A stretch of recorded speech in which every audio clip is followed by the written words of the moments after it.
Hey guys, good morning. Hope everybody's doing well. So I want to show you something here. Bad parts again. I don't know if any of you know what this is. It's a Ford TFI module.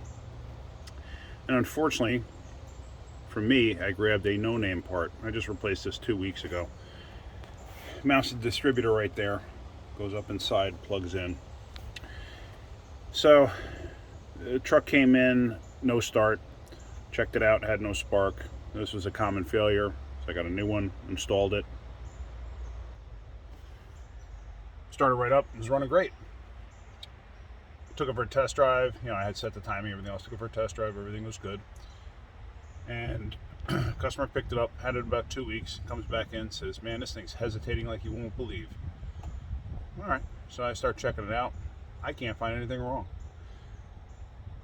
Memory kicked in, and I said, you know what, I've experienced this before when a TFI module goes bad.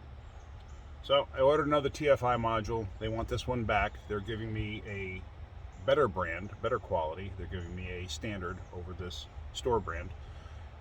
And we're going to see what happens. So I'm going to get that in. I'm going to get that installed, take this thing for a ride. I did check the TPS. I did check timing. I did disconnect the EGR, all the basic stuff, and nothing changed the hesitation. You couldn't drive through the hesitation. It was so bad. And then all of a sudden, it wouldn't be there. So that's about it. Hope you guys have a great day. Keep wrenching.